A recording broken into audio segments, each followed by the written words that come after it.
Good morning, everybody. It's Keith Engel with TGI Sports Talk, live from East Greenbush, New York. A very dreary-looking November morning, unfortunately.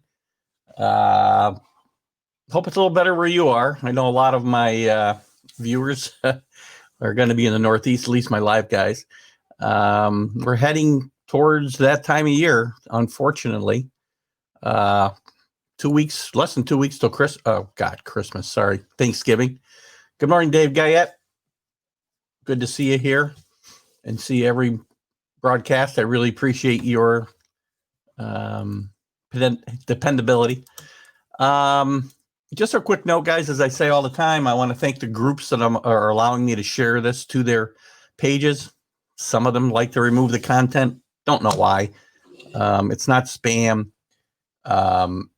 I don't think it's self-promotion. Yes, I'd like to get more viewers for the show, but it's really relevant content to that group, I think, or I wouldn't share it. So today, we'll be sharing to the college football, the professional football groups that I belong to, and we'll be talking in depth about both of those. Again, I want to thank my guests from last Friday, Marty Appel. Marty, I did this interview with Marty earlier in the summer, well, late in the summer, August, and for different reasons wasn't able to get it aired, but it's getting tons of views now, and I knew it would. I'm going to start rebroadcasting or resharing, reposting, whatever term you want to use, some of my previous favorites, and I do have some groups I can share those to, like the Ron Bloomberg interview, the Mark Littell interview, which were very specific things. So we're going to start reposting some of those as we go through the coming weeks. We do have some great guests coming up too, by the way. Rex Walters, which you'll see a promo for later this morning, will be my guest next week, next Friday at 8 a.m. on TGI Sports Talk. Rex is university. He was a head coach at San Francisco and Florida Atlantic, and he was a tremendous guard for the Kansas Jayhawks back in the 90s. He helped lead them to the 93 final. He was a first round draft pick of the New York Nets. So he had a 7 or 8 season career in the NBA. So we're going to talk a lot about the NCAA basketball season Friday, the challenges ahead with COVID and whatnot. And we'll see. So again, I thank all the groups that let me post, and all those that view there, and all of you that do view it. Again, we're getting the followers are starting to really start to move up, which is great. The views have been tremendous. So those of you that are following it, the page TGI Sports Talk, and sharing the content, I really want to thank you very much for all that. So let's jump into the day. We're going to start, of course, like we do every Saturday, with college basketball, or college football. Excuse me. We're not quite to basketball yet. College football. A crazy Saturday. 15 postponements due to COVID again. Some big games. Bama, LSU, Ohio State, and Maryland was postponed. A&M and Tennessee.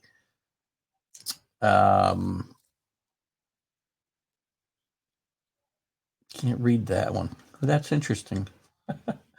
Auburn, Mississippi State, Cal, Arizona State, UCLA, and Cal and UCLA. Who is that? The UCLA game was postponed. We'll take a look at it in a second when we get to the schedule. They're actually playing the game today, and a lot of those games were canceled.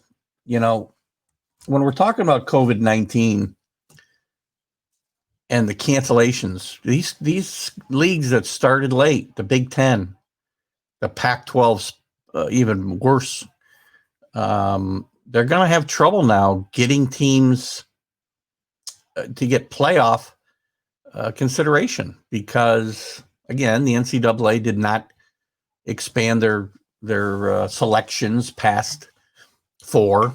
This would have been a perfect year to test out 8 anyway, if not 16.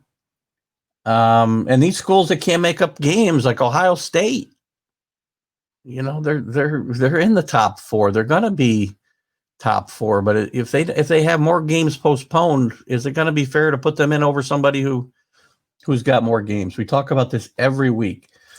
So it's starting to affect significantly Ohio State. Wisconsin's obviously been affected, although they had a big win over Michigan yesterday. Just a disaster for Jim Harbaugh in Michigan right now. He blamed himself. He said yesterday the coaching stands out most amongst their skid, and who can disagree with that? They're not getting it done, and they're probably going to have some changes there, I would think. What else? COVID-related situations. Miami yesterday with a big victory at Virginia Tech. Not an easy place to play. Miami keeps themselves at least in the playoff conversation and with a chance to get to the ACC title game. They do have a loss to Clemson on their record, and if they run into them again, they'll probably struggle. I'm a Miami fan. De'Aaron King is just an electric player. College player. I don't know how well it'll transfer to the next level or if it will at all. He's not a big guy. But they had 12. They were missing 12 key players yesterday. Well, 12 players, a lot of them key players yesterday. And they almost postponed the game right up until game time. Manny Diaz said after the game. But they decided to play. The players decided they wanted to play. And again, I'm okay with the players deciding to play as long as it's not a health risk to everybody else that's participating. So, I mean, who knows if that's going to turn into a bigger issue as we go forward this coming week. New Mexico ended up having the New Mexico governor said there can be no games played in the state of New Mexico. So they had to move their home game against Nevada to Las Vegas. I guess those are the big things. Again, of the postponements, 15 cancellations or postponements, 4 in the SEC, which are all postponed for the moment. They're probably going to have some problems with the LSU or Florida's games, I guess. I think they've got postponements against both LSU. Now Alabama's got a postponement, so I think the date that it may be tough for them to play both Alabama and LSU, so they may end up, with shorthanded when it comes to games. What else? Pac-12. They had 2 more games. They're canceled. Big Ten, 1 game canceled.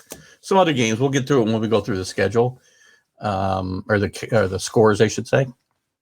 But just a tough situation again. Some other things to point out. The Big Ten again still in disarray. Ohio State being postponed, obviously one of the better teams in the country. Going to be very hard to keep them out of the playoff. But Indiana is the second best team. Huge game next week. Indiana at Ohio State. Is Indiana for real at all? Yesterday they blow out Michigan State. Hard to read into that. Michigan State already had lost to Rutgers. They did beat Michigan. And they really beat Michigan for going away, really. So I don't know. Indiana, they beat Penn State, but Penn State has won a game. They're 0-4 after losing badly. Well, the score ended up being close, but they lost badly, really. They were behind 21 points, I think, at one point to Nebraska. Not a good Nebraska team. I don't know why my nose itches every Sunday morning. Don't you love the stream of consciousness that comes out of me on these Sunday morning shows? Where else in a Penn State? You got a big game next week. Who is it? Northwestern and Wisconsin. Wisconsin with a bunch of games canceled. Northwestern playing very well. Nice win against Purdue yesterday. They're ranked in the top 25. It could be interesting. I mean, who knows? You might have, Indiana and Northwestern playing against each other in the Big Ten championship game. Who knows? Indiana might have to push their way into the playoff conversation if they were to beat Ohio State next week. And obviously go on and win the Big Ten championship. What else stands out yesterday? So many, not a great schedule because of the cancellations. But a lot of big games. Miami I talked about. They struggled all day. Itchy nose will come into money. Nice. Thank you, Billy. Not with we'll talk about my football picks later. We'll do the picks. Let me talk real quick, and I'll jump off college just for a second. We'll do picks later. Billy's here. I know he'll participate. Anybody else who wants to participate, put a comment up. And thank you. Now I'm losing money, Billy. Make up your mind. I've just won and lost a fortune here in about 13 seconds. I want to congratulate Billy on his score last week, 10-4. Great job. Great job on a tough schedule. Sean McGillen went 7-7. Rick Sherlock 6-8. And TGI Sports Talk went a sterling 3-11. Thankfully, money was on the three winners for me. So somehow, my season record is 58, 72, and 3. It's amazing that I've managed to tread water in the little for fun gambling league we have. All legal. Back to college, guys. Big Ten. I'm trying to wrap up the Big Ten. Again, it's in disarray. It's kind of upside down with what's going on, with Michigan and Penn State stinking so bad. Indiana at the top of the league. It's going to be interesting. We see what pans out there. Other events yesterday, we talked about Miami, Wake Forest, and again, these scores. I don't know what the final was there. We'll look at it in a second. 63 to something. Wake Forest was 21 points ahead here. North Carolina storms back. I love Sam Howell. And if the Patriots the Patriots do need to look for a quarterback, they're not going to be in line for one of the top guys. They're not going to be in line for Lawrence. They're not going to be in line for Josh Fields, whoever else we're going to talk about. And I think probably, they're going to be looking at. I think a Sam Howell could fall in the mid first round, maybe in late first round, hopefully. And the Patriots will be in a place to maybe be in a position to take him. I love this kid's game. He brought him back yesterday, 550 yards, 6 touchdowns. They come back and win that game. And we'll talk more about it when we get into it. But the scoring is just outrageous. Notre Dame, all the talk all week was about a letdown. Huge win against Clemson last week, right? Awesome performances we talked about. I don't care if Trevor Lawrence was out or not. Clemson's still a really good football team. But Notre Dame had no letdown yesterday. They beat a decent Boston College team on the road yesterday, fairly handily by the time the game was over. BC stayed in the game for 3 quarters or so, 2.5 quarters. But Notre Dame was just too much. Ian Book is a very underrated quarterback, and he's another guy who is a project that I wouldn't mind ending up seeing on my team at some point. I'm just looking at some of the comments, see if there's anything I need to jump in on here. Clemson, no quarterback. You're telling me DJ, and I will not attempt to pronounce DJ's name, is not a good quarterback? My gosh. He's better than half the quarterbacks playing in the NCAA today. And he doesn't get to play because of the guy in front of him. Just sit, wait for Trevor Lawrence, Billy. I know you think he'll stay if the Jets get him, but I'm telling you, Trevor Lawrence will be coming out of college. So again, Notre Dame, they had no letdown.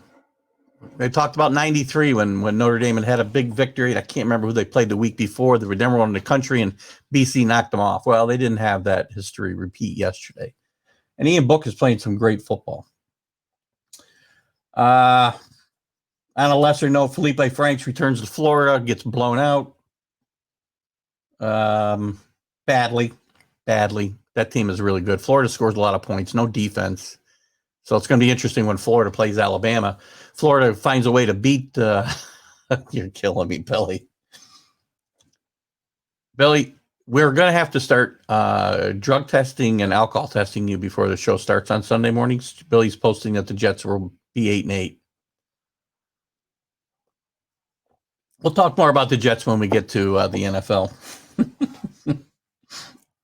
Oh, gosh. So anyway, trying to see what I haven't covered here on the I gotta talk about this before I go. I'll finish up a couple things. The Heisman race, I think, is still shaping up as all quarterbacks now. We had some running backs who were in the conversation earlier in the year, but Trask is just from Florida is just lights out. I think this kid is.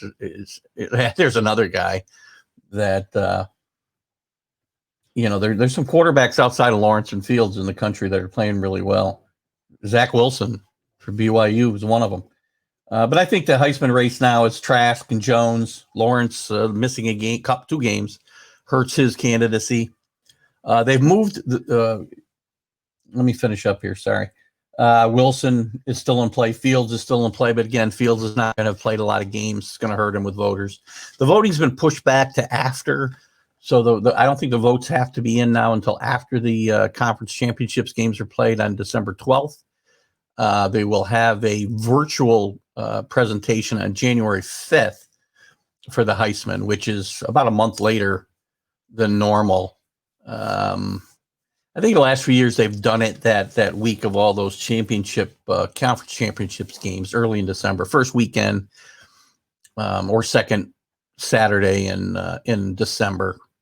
It seems to me they do it like that. Actually, they may do it that week that the Army Navy has that standalone game, which they lose this year, unfortunately. I love the fact that they're the only teams historically that play on that Saturday, really the last Saturday of the season. That game's also been moved to, as I mentioned last week, to West Point. So, unfortunately, no fans. If you ever get a chance to go to West Point, as I mentioned last week and other weeks, go. It's a tremendous experience to watch a game and get there early so that you can see the fanfare and the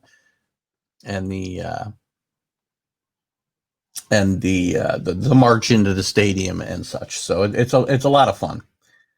The playoff scenario, right now, again, Alabama, Notre Dame, Ohio State are in the driver's seat, but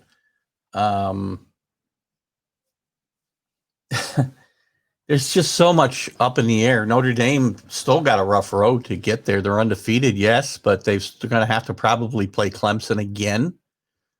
And that may determine whether they get into the playoff. I don't know. It depends on what happens behind them. You've got Cincinnati playing great football, win again yesterday. They're going to get into the conversation, especially if one of these other teams loses in front of them. Maybe Ohio State gets upset by Indiana. Indiana has a big jump up. I don't know when the first playoff rankings will be out, but it's got to be soon. They're probably waiting until the Big Ten has maybe 4 or 5 games under their belt, which is 4 games now for most of them, except the ones that have been canceled, Wisconsin and Ohio State.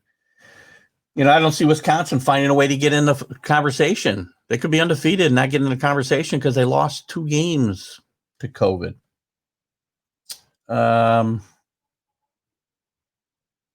We talked about Cincinnati. BYU, again, another group of 5. Well, we'll call them group of 5. They're playing independent schedule this year, but they're a really good football team. Can they beat Alabama? I don't know, but that's not really the point. The point is the 4 best teams the 4 most deserving teams in my mind should be there. If we're really going to have 4, and they really missed a golden opportunity to go to 8 teams this year. They really did. And you got some other teams that could find a way to slide in there.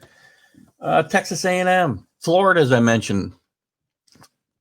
If Texas A&M runs the table and gets to the SEC championship game, they'd have to beat Alabama to get there, or they're going to have 2 losses, but they're still in the conversation. Indiana, who knows what they do? Oregon can't move up, I don't think. I don't think enough games are going to get played for them to be. There's going to be more cancellations and more postponements. And actually, as we move later into the season, even these leagues that started on time, the SEC and the Big 12, ACC, they're not going to be able to make up games forever here. As we get later into the season, we're the middle of November now, and it's going to get harder to make up games. Now, there's a lot of talk on the championship Saturday that even outside of the championship games that are going to be played, they're going to play some of these other games. For instance, I mentioned here the Big Ten is talking about playing, the championship game and then 2 against 2, 3 against 3 in the different divisions. Some of these other leagues are now talking about making up some of these lost games on those championship Saturdays. But is it going to have any real effect on the playoff? Not likely. Anybody else really got an outside chat? I'll tell you what, Miami still is in the running. They've only got one loss, badly, to Clemson. They've beaten everybody else you're supposed to beat. They've won some games where they struggled. And Adair King, as I said, is a fascinating, tremendous player. And they could find themselves in the hunt if somehow they got to the ACC championship game and beat Notre Dame or Clemson. They could get into the conversation, but I don't see it happening right now. I said at the time, I wish Clemson and Miami had played later in the year and not in week 2 or 3, whatever they played. Because I think Miami's a better football team now than they were. And they played short yesterday, as I said. So a lot of teams, but everybody, this COVID-19 is affecting all of these teams, whether they play or don't play. They're affected in some way. Arizona State last week played at 9 a.m. Herm Edwards has it. It is non-discriminating. It's not players. It's not just coaches. It's not just other team members, team staff. It's affecting everybody. And the situation is getting worse across the country, as we know, and there's no reason to think that it won't affect college football even more as we go on the next month or so.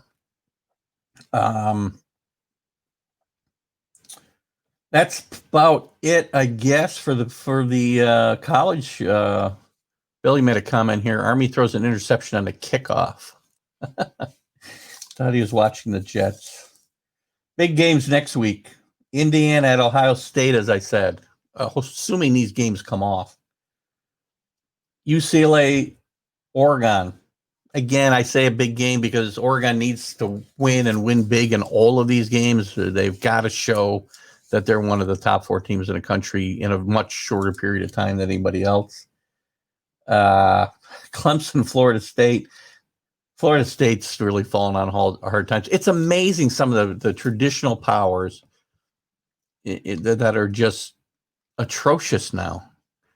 Florida State, Penn State, Nebraska. These teams, when I was a kid, every year they were in the top 10, top 5, vying for national championships year in and year out. Now these teams have fallen.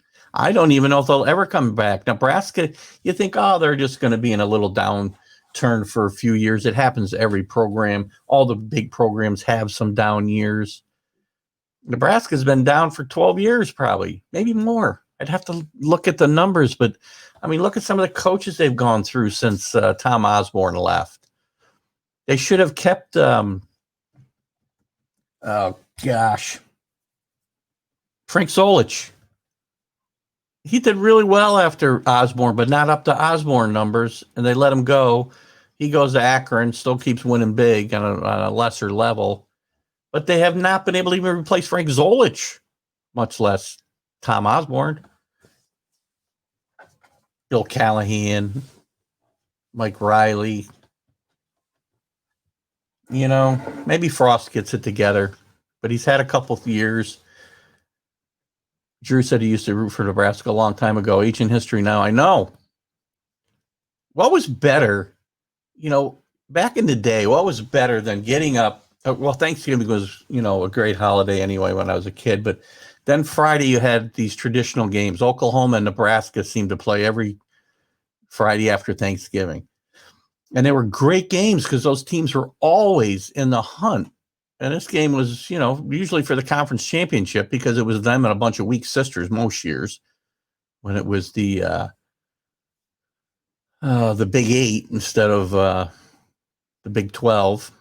But it was really, Oklahoma and Nebraska for many, many years. And every once in a while, Colorado would jump up and have a good year.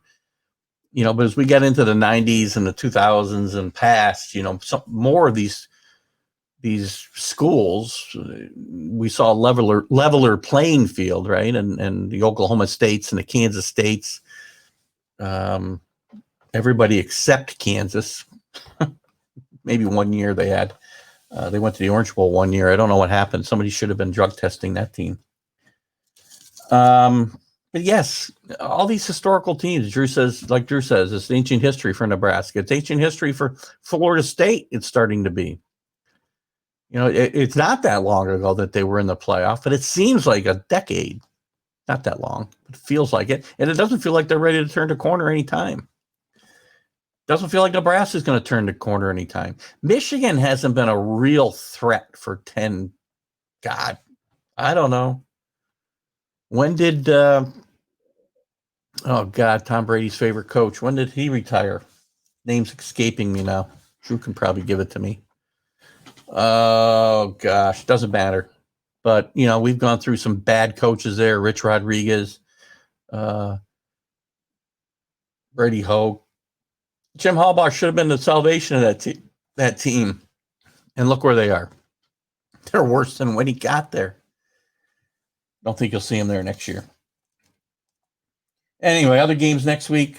Again, USC's got a big game against I don't even know who that is, but it doesn't matter. USC again, they're ranked. They're just barely beating Arizona and Arizona State.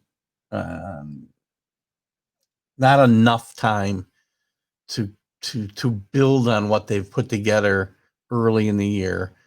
The eye test is going to be important for these teams, and anybody in the Pac-12, it's going to have any shot at the playoff. Probably Oregon, excuse me, Dale Scott, my favorite retired umpire. Retired umpire would chastise me for not saying Oregon. They're the only one with a shot, and they got to really blow teams away. No, not Schembechler. Followed Schembechler. Oh, God. I know his name. Hang on here, because this will drive me nuts.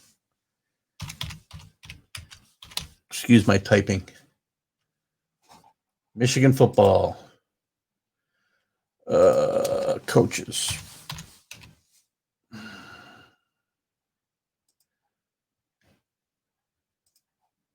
Okay, guys. More scintillating football. Lloyd Carr. Lloyd Carr's the guy I'm thinking of. No, would not be after Moeller. Moeller had a couple of decent seasons, and Moeller replaced Schembechler. But the guy I was thinking of was Lloyd Carr. Lloyd Carr had a great career there. He really got Michigan back on a level where Schembechler had them for years. And then they had Rich Rodriguez, Brady Hoke, and Jim Harbaugh. And, so we're talking Lloyd Carr retired in 2007, 13 years ago. Michigan hasn't been relevant since. Sad. Again, I talk about this all the time. That some sports, and I got into a conversation in one of the groups I belong in. They were talking about Notre Dame, and people love them or hate them. And all sports are better when certain teams are good, because people love to hate teams, right? So I think these teams that people love to hate are better. The sports are better when the teams that people love to hate, like Notre Dame, are good. More interest in the game. Notre Dame, USC, Ohio State, Michigan, Florida State, Miami. Less history, but still goes back 30 years now, 40 years. 40 years. That's pretty good history. I think now when you think about Nebraska and Alabama, I guess, but still a pretty significant amount of time. And so the sport is better when these teams are good and people can hate and root against them. Alabama. So people love the Jets. No, you know what? I don't know that I can say that. I think the NFL is better when the Giants are good. They're better when the Bears are good. Cowboys are good. Cowboys are probably the one that stands out the most. And probably the Patriots, to be honest with you, because people love to hate the Patriots, and Patriots are now heading into a down cycle. So, rivalries, Drew's right. Rivalries are great. But for the rivalries are better, obviously, when both teams are good. Yankees and Red Sox. Think about Yankees and Red Sox for for decades, they had a rivalry in the same way that a hammer had a rivalry with a nail. And then Boston turned that around on them starting in 2000. Topic. But so anyway, I guess that's it on the NCAA, unless anybody's got any other comments they want to make. I think myself that right now, Alabama, Notre Dame, Clemson, I think Notre Dame and Clemson can both get into the playoff four. But I don't see probably two teams coming from any other conference. SEC's going to have two lost teams. And if they take a two-loss team over an undefeated Cincinnati team, for instance, you're going to hear an uproar that is not good. So anyway, that's our look at the NCAA football. COVID's still playing havoc with everything. Oh, let's look at the games. I didn't look at the games. Let's look at the games real quick. I like to do that. Yeah, bear with me a second. I get back to my screen I took away. So let's just go through the scoreboard real quick since spent a lot of time on some other topics. We'll see what other games of interest happen, some of the top performances. Hammer and a nail. Yeah, hammer and a nail, Bill. Think about it. I'm saying there is no rivalry between a hammer and a nail. All right. Tuesday Night Football was back this week in the MAC. Not much to talk about there. Ohio beats Akron. Well, I just mentioned Frank Zolich. I don't know if he's still there. Kent State, 62 points. Buffalo beats Miami 42-10. Nobody cares. Well, the people at those schools care. But their Boise State bounces back after losing to BYU badly at home on the blue carpet. They come back and beat Colorado State 52 points. The scoring again, guys, is out of control. How about some defense? COVID is beating the Jets. Well, you got more than COVID to worry about there, Bill. Getting ahead of yourself. Cincinnati 55-17. I mentioned Cincinnati earlier. Again, this is a good football team. 7-0. Ranked 7 in the ESPN poll anyway. I don't know. I think they're going to deserve a shot if they run the table. Florida Atlantic again. That's Conference USA. But Florida Atlantic's played some pretty good football this year. Iowa rolls over Minnesota. I don't know what's going on with Minnesota. Another upside down reference here in the Big Ten. Minnesota last year with a great season, one loss. PJ Fleck is a great coach. They got one win in the Big Ten so far. They get rolled by a mediocre Iowa team at best, 35-7 at home. At home. Bet that game. Damn, getting 3.5 at home. I knew there had to be something wrong. Notre Dame, as we said, rolls over. Not rolls. One's by 14. I think they were in charge of that game pretty much all the way from maybe the first quarter on, mid-first quarter on. Ian Book, I'm telling you, underrated. 3 touchdowns, 283. Ran for 85 yards and a touchdown. This kid's underrated. I got in another conversation. A guy laughed at me when they wanted to talk about underrated quarterbacks, and guys are bringing up Kyle Trask and Josh Field. These guys are in a Heisman talk and have been all year long. How are they underrated? What's your definition of underrated? Gosh. Getting cranky, Bill.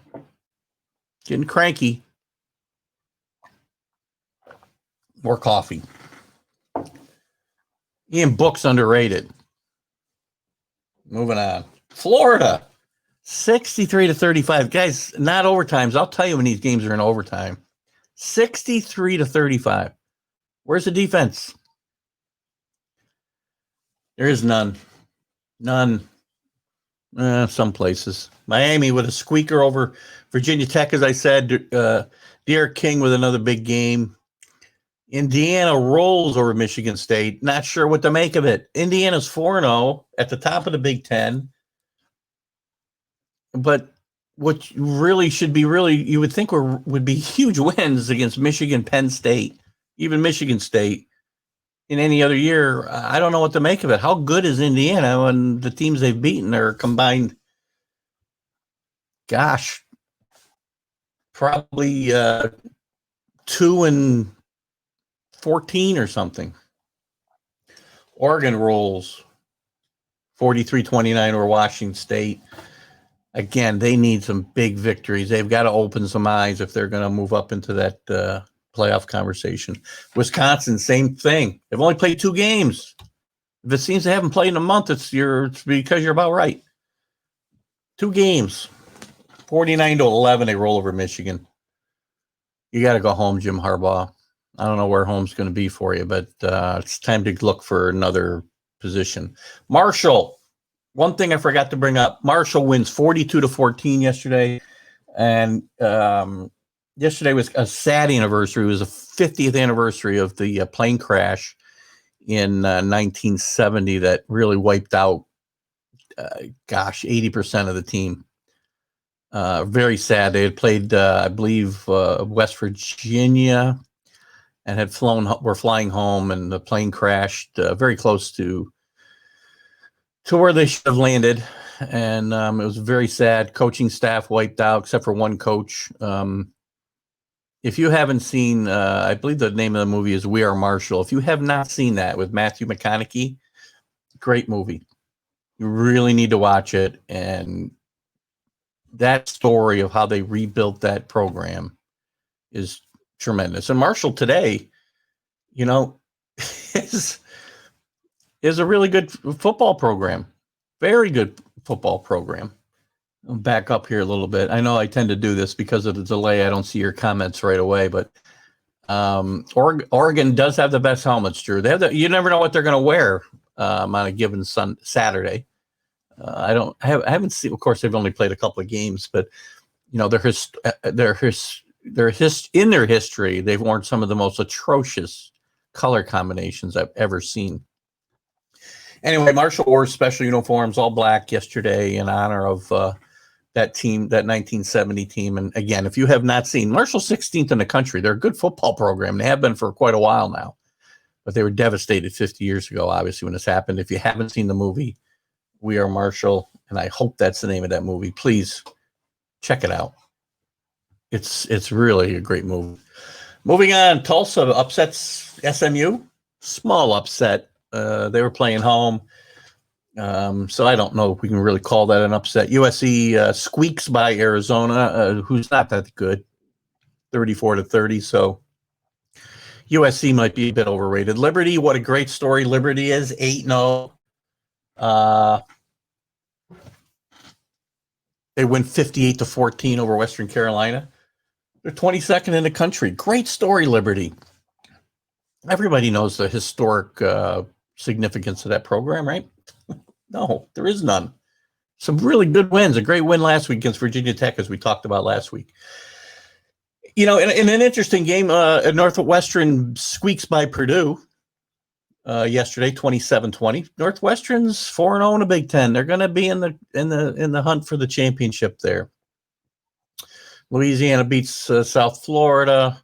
Army, who've been playing very well, loses badly at Tulane, 38-12. I like Army. I'm always rooting for Army all the time. I don't know why. I love the Army-Navy game.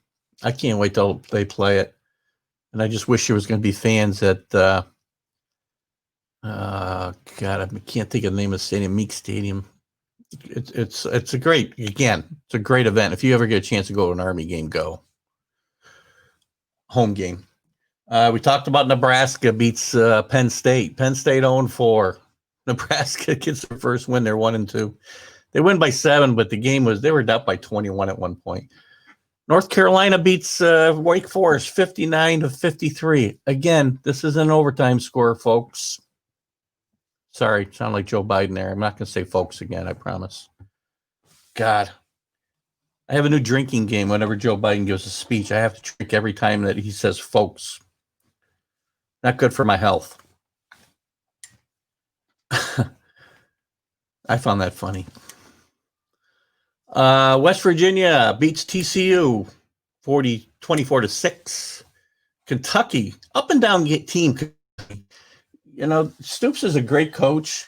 They're 3-4. They've had some good wins. They beat Vanderbilt only by 3 yesterday, and Vanderbilt's no good. They're 0-6. Kentucky plays Alabama next week. It's going to be kind of interesting because Kentucky can rise up and have shown that they can compete with these guys. So Illinois and Lovie Smith gets their first win of the year over Rutgers. Unfortunately, Rutgers lost 3 in a row after winning against Michigan State, which looked like a nice win at the time, especially once Michigan State went on and beat Michigan the week after.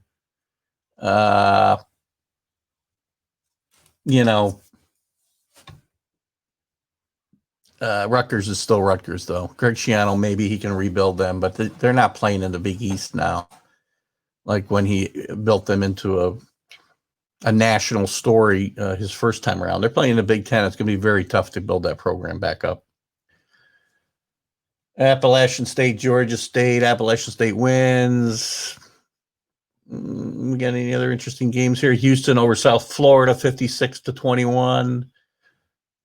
Louisville loses again. Very disappointing season for Louisville this year. They lose to Virginia 31-17. They're 2-6, 1-6 in the ACC. Very disappointing. Their coach is going to have potentially be in trouble. Colorado beats Stanford 35-32.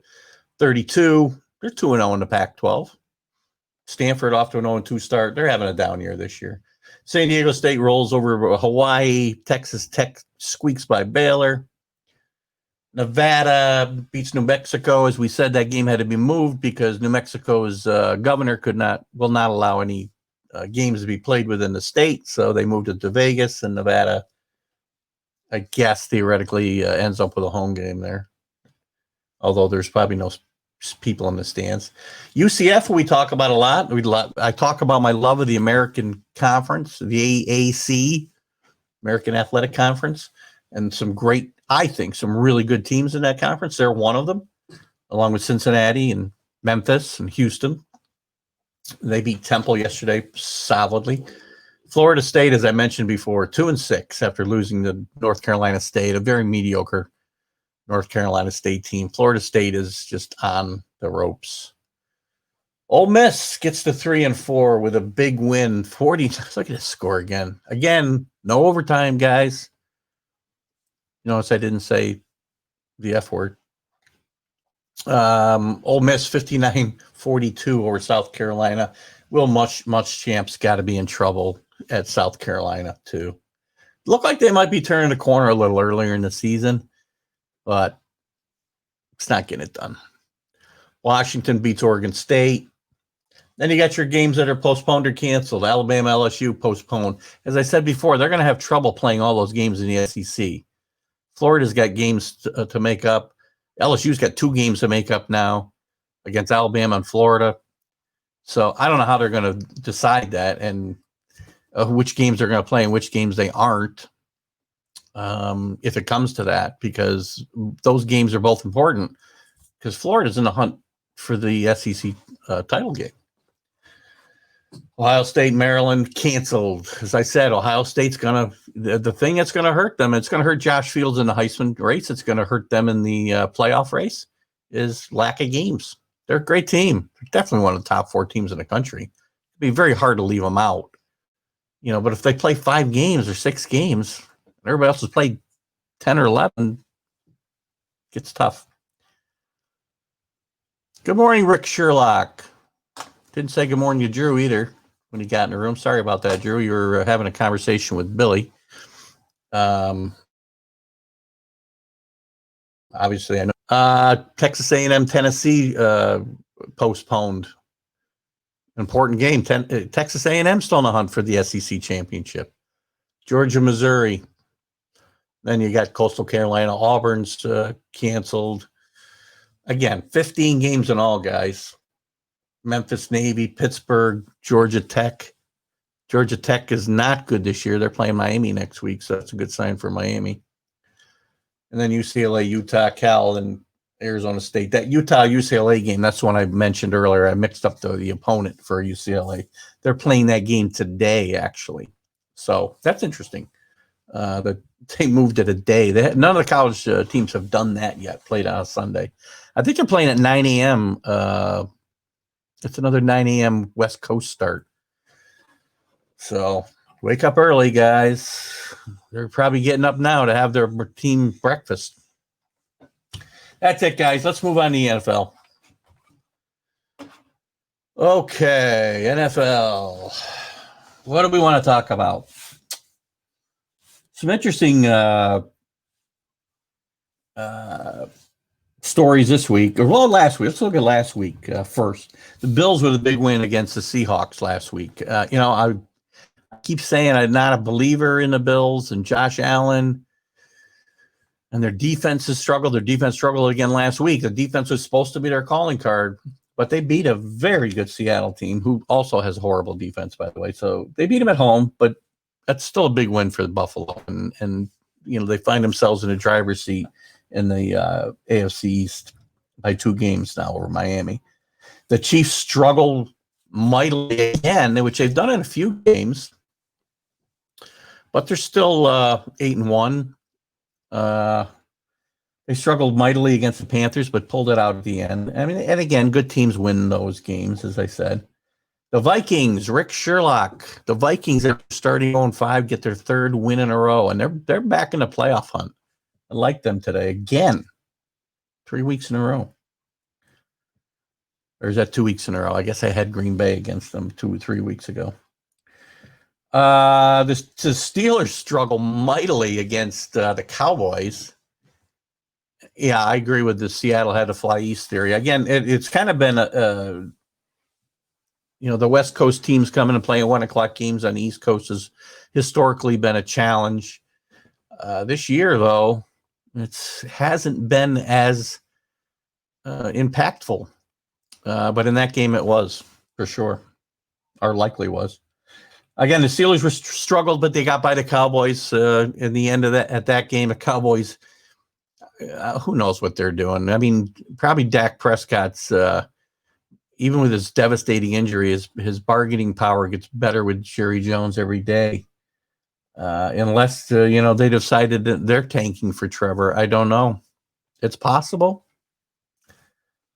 Dolphins win a great game on the road against Arizona. Well, it was a fun game. Great matchup of Kyle Murray and Tua. And as you know, I only say Tua because I will not try to pronounce his last name ever again. His brother's playing at Maryland, by the way, and playing very well. It was a great game, back and forth. Tua brought them back where he didn't have a lot of impact the week before against the Rams in a win at home. He had a big impact on the game last week, threw for a couple touchdowns.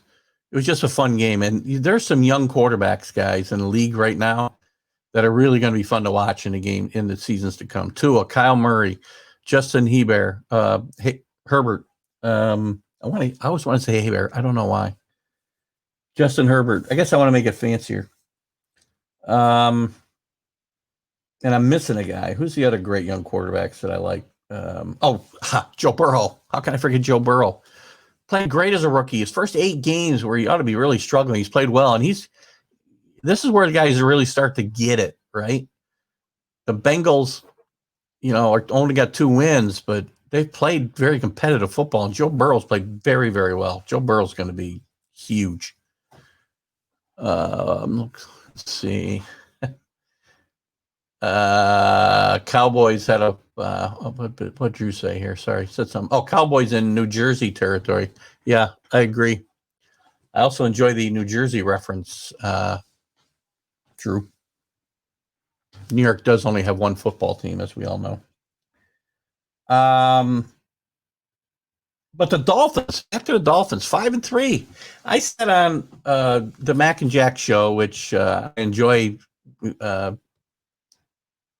having a segment with them every Friday morning. I do it right after my interview show, just 20 minutes, half hour sometimes. I actually guest host earlier this week. I was off work. So I just and they needed Jack couldn't be on. Mac asked me to guest host with him. So it was a lot of fun to be on the Mac and Jack show.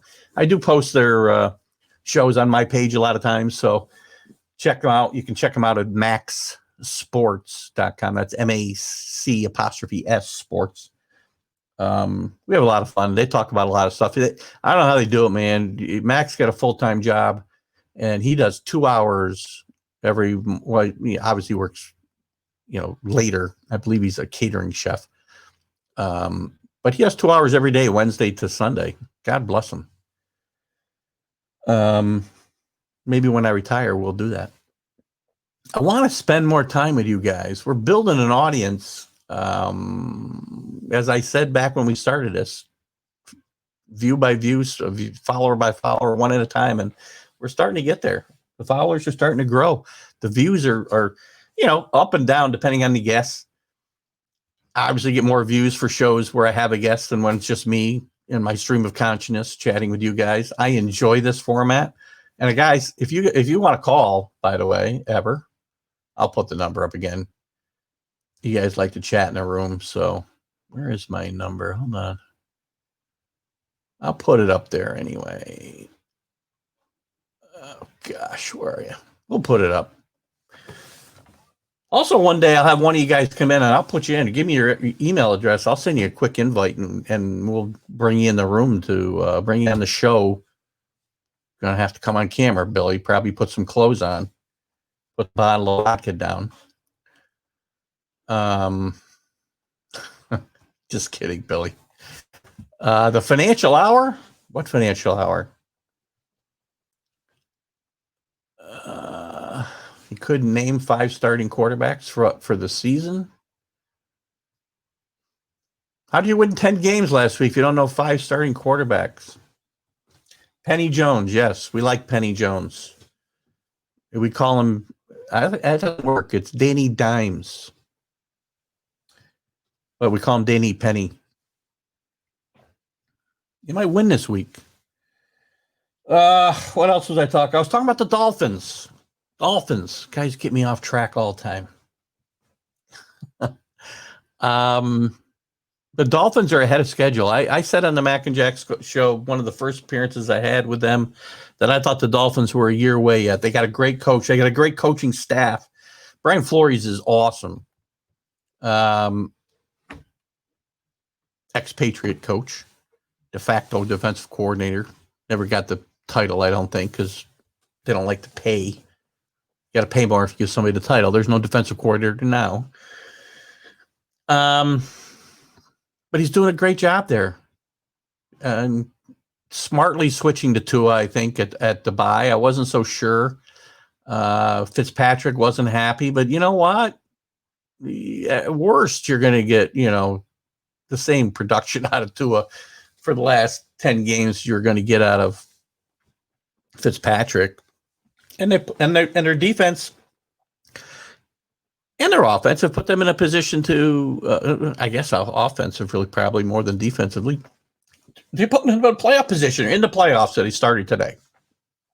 I think even without the expanded playoffs, which we'll touch on again when we review the standings. So the Dolphins are a great story.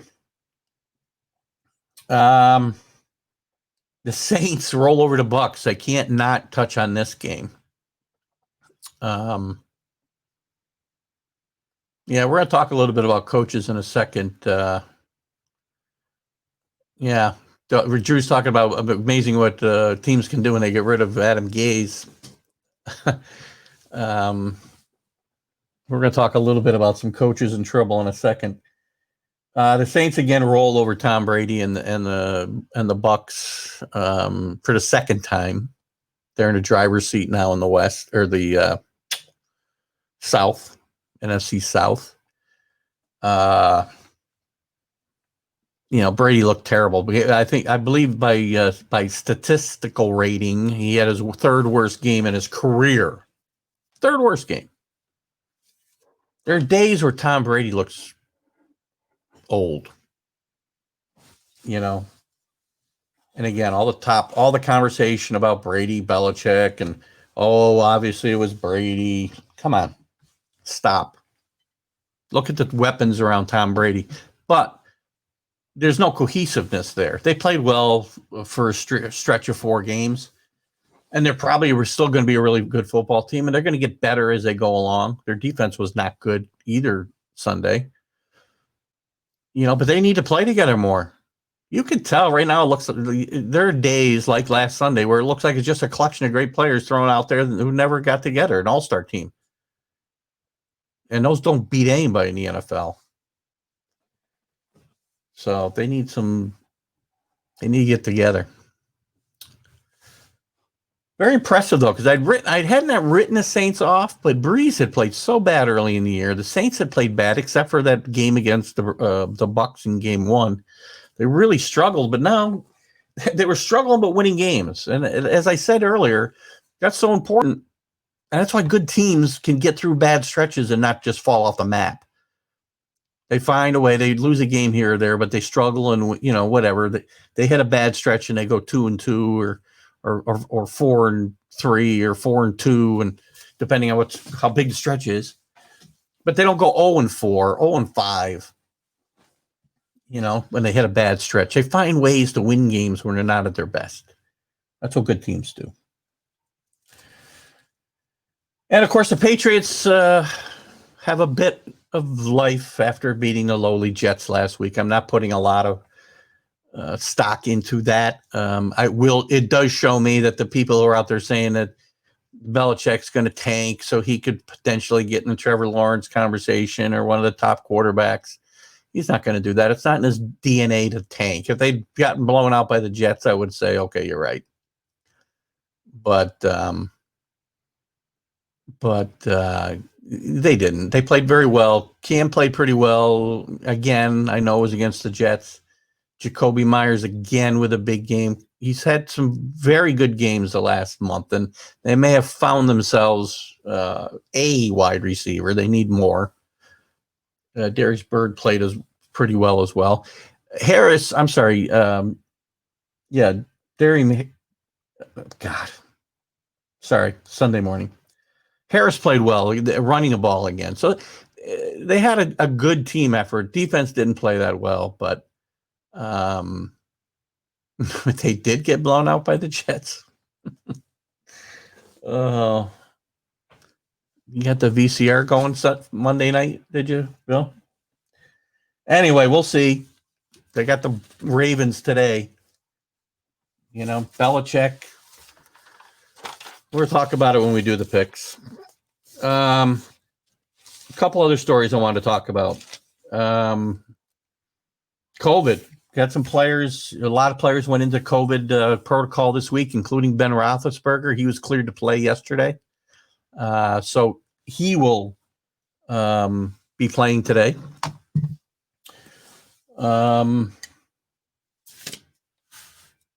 We talked about the great young quarterbacks in the game. Bills fans, interesting story. Josh Allen's grandmother passed away last week, I think Saturday or Friday before the game. And he's very big with the I'll never say the name right. The maybe Drew can help me here. I know he's been out in that area in Buffalo. The Oshie Children's Hospital. I'm sure I said it wrong. But he spends a lot of time donating time there and with the kids. And he'd mentioned something before the game about that and his grandmother's passing, and Bills fans pretty much at $17 a clip, his number 17, donated about $500,000 to that hospital in the last week. And I think that's a great job. And a really classy thing for the Bills fans to have done. I think that's a great story. What else? Mark Ingram's back this week, hopefully.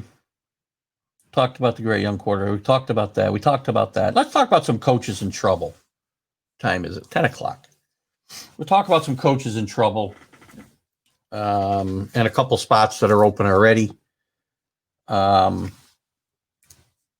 then we'll do the picks. So Drew's here today. If Drew wants to pick today, you're certainly welcome to join back in, Drew. Rick, If you want to pick again today, you can. We had 4-way last week. Billy kicked TGI Sports Talk's butt. 3 wins for TGI Sports Talk. Again, guys, that's amazing. I'm even. We have something we call we have something that we call a cigar box where a bunch of us play, wager. And there's limits what you can do. But it's amazing that I'm basically even for the year with the year I've had picking the pros. Must be most of my wins are on Saturdays. I can't pick Thursday night games. I can't pick Friday games in college. I got to stick to Saturday and Sundays. It's just ridiculous. So Rick's going to be in. Good. All right. Coaches in trouble. Well, we got 2 spots that are already open, right? Texans fired Bill O'Brien. There's talk now that Romeo Crennel, who's the interim, will be the full-time coach next year, 2021, just because of the COVID situation and the fact that all these interviews got to be done by Zoom. And I can tell you, as somebody who's trying to recruit some people for a position, it's very tough to try to hire people remotely and do interviews, and you really get a feel for people remotely. It's very hard, very hard. So they're talking very seriously about keeping Romeo Crennel for another year, which, I don't know. I'll be honest with you. I love Romeo because he was a big part of the Patriots dynasty in the early part of it. He was a defensive coordinator for 3 Super Bowl champions before he moved on and failed as a head coach in Cleveland, failed as a head coach in Kansas City. He's a great coordinator.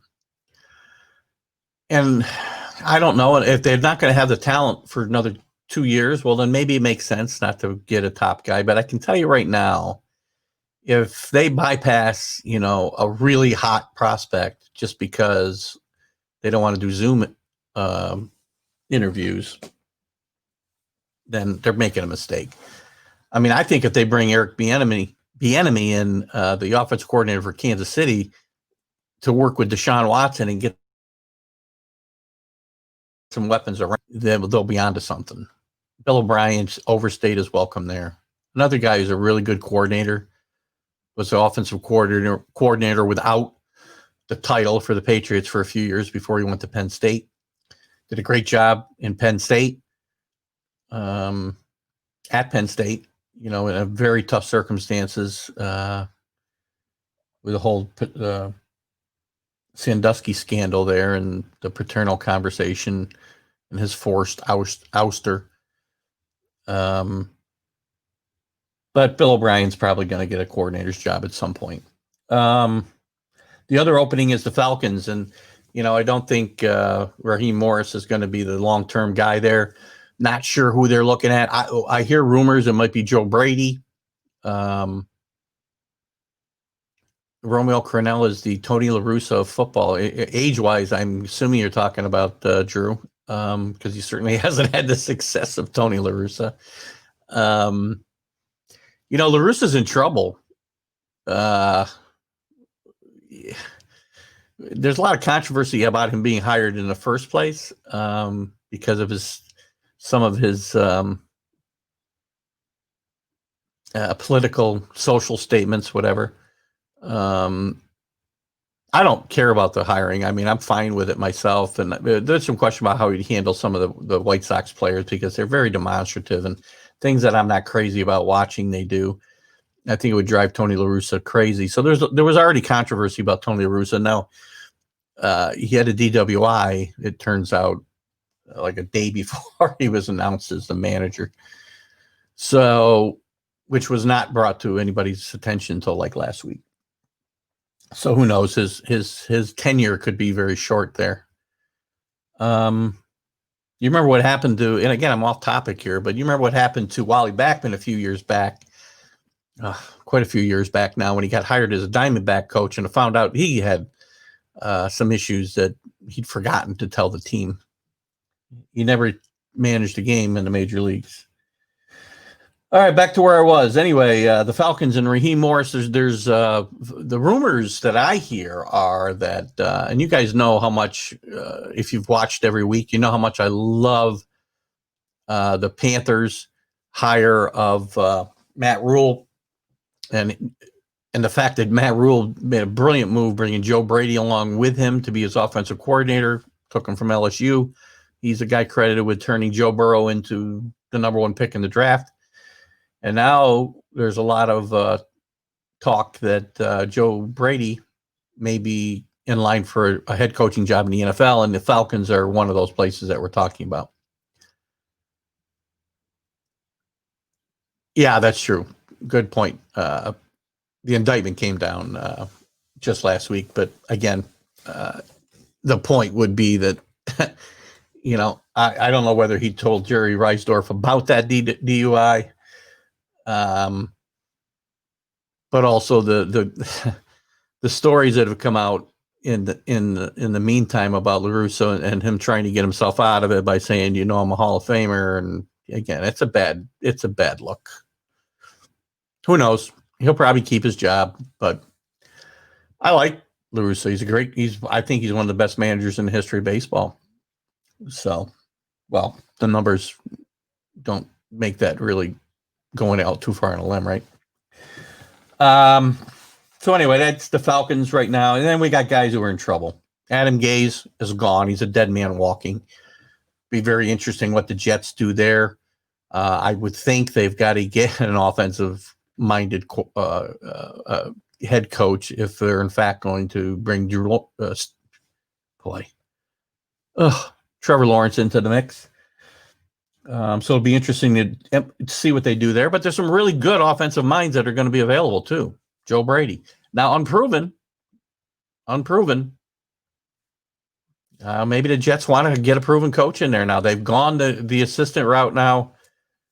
Oh, gosh, at least a few times in a row with Bowles and Gase.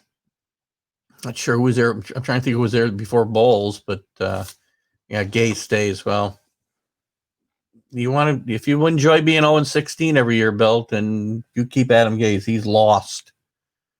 The man is lost. Probably a good coordinator. The Gase is gone. He's not going to be there. So that's two things we disagree on about your team. You don't think Lawrence is coming out either. He's coming out. Anthony Lynn with the Chargers. I think that's a really plum job, to be honest with you. You got a great young quarterback in Justin Herbert. They got a good young defense. They've got some talent at the skill positions. And they're 2-6, but they've lost games every conceivable way you can think of. I mean, they probably ought to be at least 500 right now. And Anthony Lynn is going to be in trouble. I would think he's a dead man walking as well. Again, I think a plum job for anybody who, who knows where teams are going to go. COVID-19 has really put a hamper on a lot of things. We just talked about the Texans situation and the whole interview process and being able to meet with people face to face, and the money situation is going to be huge. We're going to see it in Major League Baseball in the free agent situation. We're going to see it in football in the free agent situation and the coaching hires. The money's going to be a little tighter than it's been in the past. A lot of TV money, yeah, but I'll tell you what, those people not being in the seats cost these teams a lot of money. And they got TV contracts to negotiate too. Mike McCarthy might be in trouble. I mean, I don't know that Jerry Jones is going to pull the plug on him after 1 year, especially after losing your starting quarterback, 4 games into the season. But they weren't playing very well before that either. And there's a lot of unrest in the locker room there about McCarthy. And, he could be in trouble. Mike Zimmer, as I said, and I think Rick Sherlock doesn't agree with me. I like Zimmer. And I thought a few weeks ago he was probably in trouble. He probably still is, unless they continue this hot streak. I think if he rights the ship here and they get themselves into the playoffs, he's probably geared himself another year. Nagy with the Bears, I think, is in a lot of trouble as well. It just, they put him in a bad situation with the quarterbacks, but I like Trubisky myself. I really think he's got some talent. I think he'll move on from there, and he'll he's a project I wouldn't mind seeing the Patriots take on. But Nagy's a guy who should be nurturing quarterbacks along, and I don't know if he didn't want Trubisky or maybe Trubisky's no good. Nagy knows more than I know, obviously, or I wouldn't be sitting here and he wouldn't be sitting where he is. But he's got to take some of the blame for the lack of progress that Trubisky made over the last 3 years. I mean, he looked at one time like he was starting to get it together, and then he regressed. Well, you're probably right. Billy's asking, how can a coach be evaluated? And if you guys want to chime in, I'm done with the guys I think are in trouble. But if you think there's other coaches that may be on a hot seat, you can certainly weigh in here and we can talk about it a little bit before we move forward. But, it is hard. It is hard to evaluate coaches. But, some of the guys I've talked about, this isn't just a COVID. It isn't just this COVID season that we're evaluating these guys on. Anthony Lynn has had plenty of chance in L.A.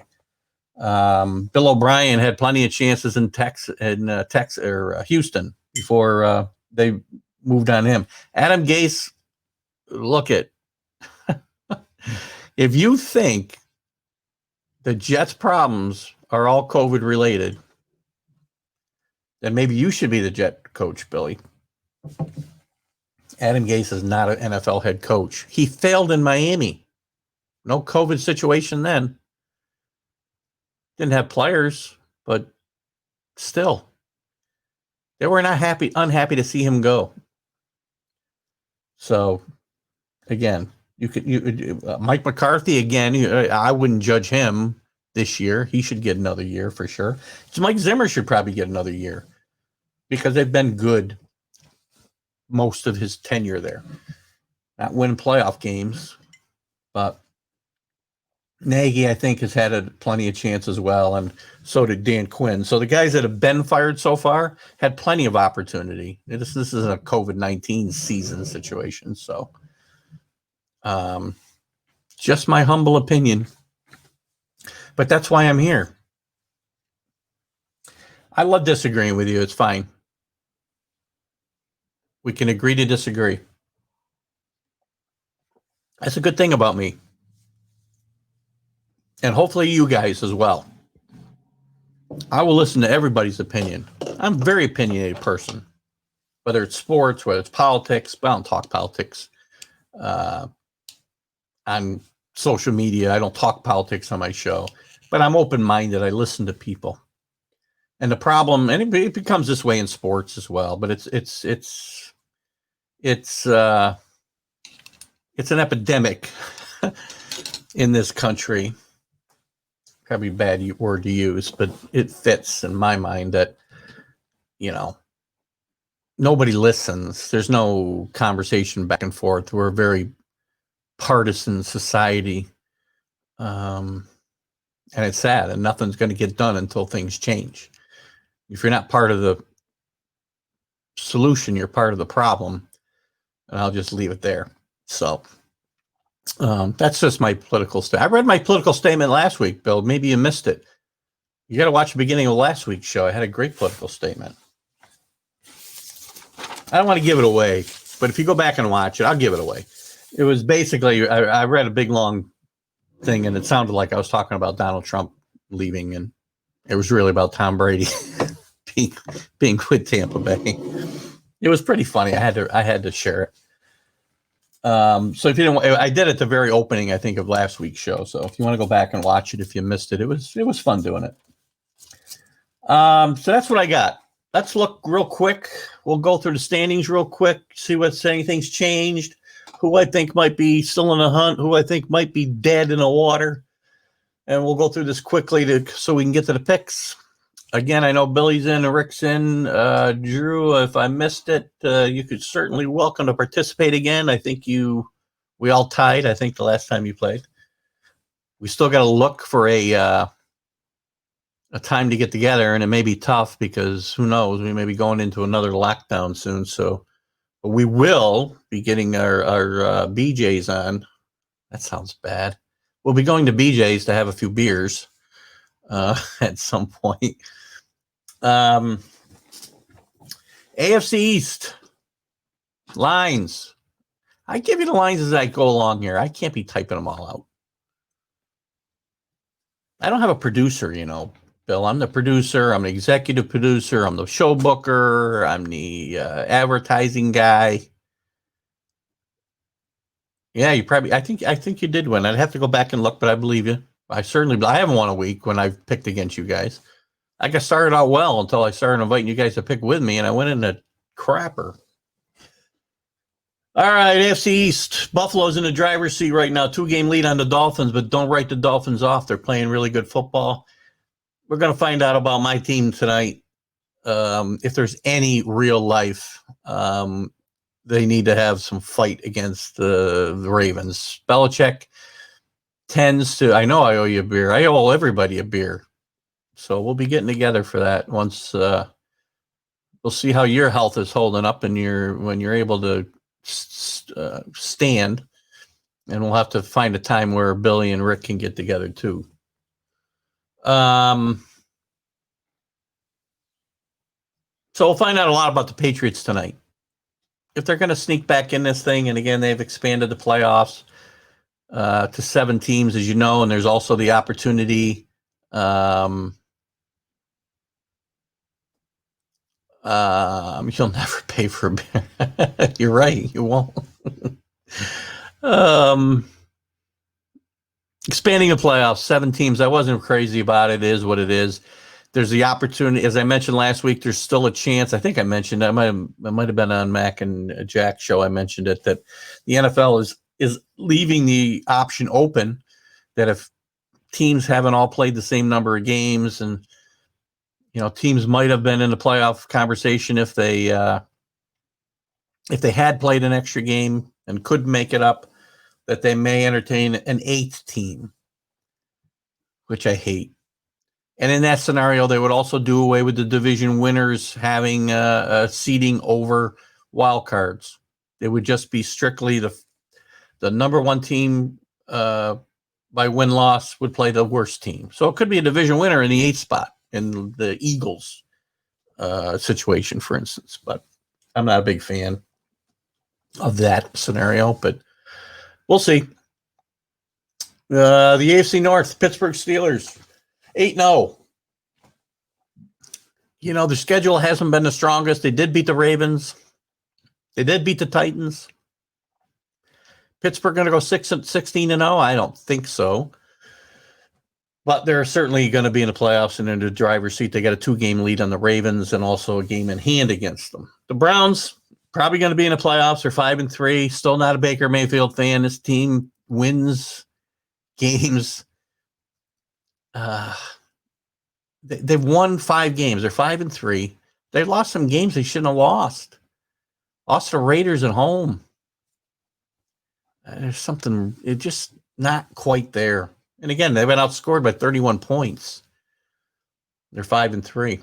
There's some interesting point differentials in the league this year.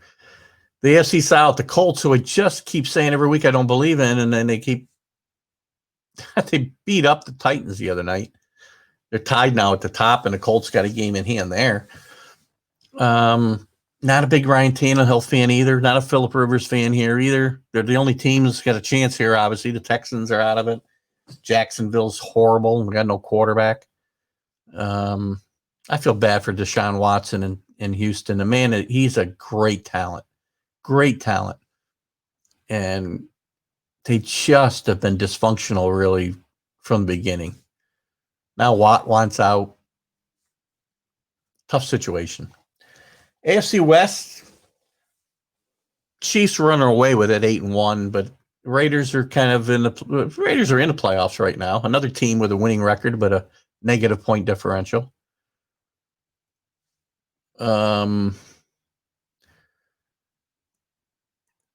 Well, we'll look at Pulver's Pub if we get locked down. Can't have more than 10 people there, so we can't invite any more pickers. Where was I? Broncos might sneak back into the playoff hunt here. They were one of my sleepers at the beginning of the year. They didn't play well out of the gate. They played better the last month, so we'll see if they can get into it. Chargers, again, badly coached team. They're finding so many ways to lose games. It's just it's too bad. But they got a future there. Fans of the Chargers should keep their heads up. Eagles, the AFC East. It's starting to look a little better, guys. I got a team that's almost 500 leading in division now, 3-4-1. And the rest of them have all got 2 wins. And, theoretically, they could all win a division yet. The Giants with Danny Penny, they're still a lot out of it. Every team in the division with a bad point differential. Oh, God. Washington might be the class of that division. I don't know yet. The Eagles. I was on the Mac and Jack show when I I did have the Titans, by the way, Thursday night. How'd you know, Bill? I bet them too. Oh, gosh. Oh, terrible, right? Anyway, NFC East, one team's getting in the playoffs from there, most likely, and that'll be that. I was on with a Philadelphia fan on the Mac and Jack show. And the guy came in his full face painted, and it was hilarious. And he really thinks they're gonna, like run the table here and go 10-5-1. Not run the table, but like lose one game the rest of the way out. No. These guys are fortunate that they're playing, 6 games each within the division. I still think 7 wins is all it's going to take to win that division. Now, maybe one of them get hot and go 500. I don't know. The NFC North, rather, the Packers, up and down. They look like the best team in football one week, and then they go to play Minnesota and get pulverized. But they played a great game again last week, so they're still the class of the division. The Bears are going in the wrong direction. I don't see them even finishing 500, to be honest with you. The Vikings, on the other hand, are heading the right direction, and they've won 3 in a row, and I think they've got it going now. And they've got some talent. If Cousins plays well and doesn't lose games for him, and they're probably the most, them and the Titans are probably the most run-heavy teams in the league. If Cook is able to run the ball successfully, they're going to do very well. And Cousins, takes care of the football. So they may sneak into the playoff picture yet. Again, remember, nobody's far out of the playoff picture with that 7th team added. So, and the Lions, unfortunately, they take 1 step forward, 2 steps back. Every time I think they're starting to get it together, they lose a game at home to somebody they shouldn't lose to. And Matt Patricia should be on my list of coaches in trouble, by the way. I've missed him. Matt Patricia's probably, I would say he's going to be out at the end of the year. He, again, not a COVID situation. This is his 3rd year. Haven't done anything. What's the trademark, Bill? Pulverized? If I say it, do I have to pay a royalty, or what's the deal? Rick had the Titans. Drew had the Colts. All right, I'll remember that. I don't know. You're not saying who you had yet, Bill. We'll get to I'll recap that when we do the picks here in a second. NFC South, very interesting. As I said, now the Saints with a half a game lead in that a game in hand in the loss column, I guess, which is important. And also having beaten the Bucs twice, they're really in the driver's seat right now, and starting to play really good football the last month. The Bucs, again, there's something missing there, and I think it's the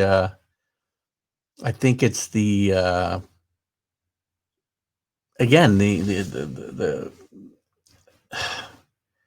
the togetherness, the unity, the playing together and reading each other's minds. You know, it's obviously not there with the Patriots and Edelman and when he's healthy or on the field. I shouldn't even say healthy. And Cam Newton. Brady doesn't have that connection with any of these guys yet. Even Gronk. Gronk's gotten more involved in the offense recently, and probably a good thing. Well, you guys get chatting, Bill. That's why I missed some of the messages, because I'm trying to do a show here and talk, and I can't necessarily read every message. Sorry, that sounded a little mean-spirited. I apologize. I wanted to comment on something Drew said here. The Belichick tree not bearing fruit. For the most part, that's a true statement. Charlie Weiss flamed out, obviously, at Notre Dame, flamed out at Kansas, but everybody flames out at Kansas. Flamed out as even the offensive coordinator for the Florida Gators. Charlie's got a radio show now, and that's he's out of football. Matt Patricia, no good. Romeo Cornell, no good. Who's our favorite Jet coach? Mangini, Eric Mangini. Quick success and then flamed out with the Jets, flamed out with the Browns. Brian Flores might be the guy that turns that tree around a little bit and gets it a little bit, bearing a little bit of fruit, because he's a really good coach. And the Dolphins are heading in the right direction. Players make all the difference. Anyway, back to the South. Talked enough about Brady and the Buccaneers. Falcons are such a enigma. A lot of talent, especially on the offensive side of football. They've played better since they fired Quinn. They might be 3-1 since they fired Quinn. And with 3 wins, I mean, with the extra playoff spot, they're probably got a chance. They'd have to get really good. Vrabel, he didn't coach on the staff, so I guess we can't give him credit for Vrabel, Belichick credit for Vrabel. Bill, I guess I should probably let people know what I'm talking about, and I'm commenting on the comments now. So Drew's saying we can't count Vrabel in Belichick's coaching tree, which is, I would say, is accurate. Although he was kind of a coach on the field, so love Mike Vrabel, by the way. The fact that he has that team got them to as far as he did in the playoffs last year, and he's had them playing good football this year. It's a flawed team, as we saw Thursday night. But he's a really good coach. And Carolina's on the right path. I mean, they've lost some tough games this year. And I love Matt Rule, as I told you guys 100 times in the past. They're on the right track. Doubtful they're going to make the playoffs this year, though. And then the NFC West, which has been the strongest division in football, is probably going to lose a member of that strong tribe, because the 49ers are in trouble. Garoppolo's out again. Rumors Garoppolo might find his way back to New England next year, by the way, but Garoppolo can't stay on the field. And he's got a high ankle sprain. He may be done for the year. It's touch and go. Bosa's hurt. Kittle's probably out for the year. They're in a lot of trouble. Their injuries have just decimated them. The Rams have been kind of up and down, but I still like the Rams. This is a division where everybody's got a solid point differential. The entire division. The Seahawks are still the class of the division until proven otherwise. The Cardinals are a little bit up and down, but their offense is dynamic. And the defense is playing fairly well. So they've got a puncher's shot of, I think they got the Seattle this week. We'll see when we do the picks. I can't remember right now. So that's all I got. We're going to move on to the picks. Billy wants the spreads. Listen, Bill. Be listening when I give you the spreads. Picks, week 10. So let's see. Drew's picking. Rick's picking. Keith's picking. Billy's picking. Back to Thursday night. Drew had the Colts. Good job, Drew. Rick had the Titans. Keith had the Titans. Not a big surprise. Keith's going to go 3-11 again this week. And Billy had the Colts. I don't want him to chastise me for not looking back again. Are you ready, William? Give me a thumbs up, Bill, that you're all ready to go. Stay with me, buddy. Oh, Rick had the Colts? Sorry. My bad, Rick. Maybe I read your... Maybe Billy's right. I read every other message. All right, Rick had the Colts. Awesome. All right, so Keith's the only loser. Start a game behind. Be more behind than that when we get done here. Season record, guys. What'd I tell you it was? 58, 72, and 3 against the spread. Horrible. Fortunately, my better bets I've had been at least able to tread water. So we aren't losing money. All right, here we go. We're going to start with the Bills at the Cardinals. I guess Seattle's not playing the Cardinals. All right, Cardinals -1 at home. Very tough game, I think. This is going to be an exciting game. Could be a lot of points scored in this game. Bills with a big win against Seattle last week. Arizona with a very tough loss at home to Miami. Kyle Murray is just playing tremendous football, but he needs some help. Josh Allen, probably one of the top. He may be the most underrated quarterback in football right now. So I'm going to take the Bills and the 1 point here.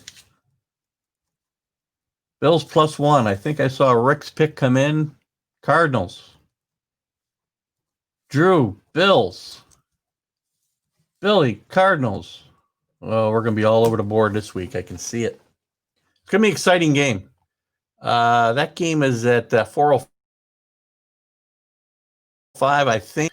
I have not checked the TV schedule, but hopefully we'll get that game. I can't believe we wouldn't. Maybe not. We got the Seahawks and the Rams as well.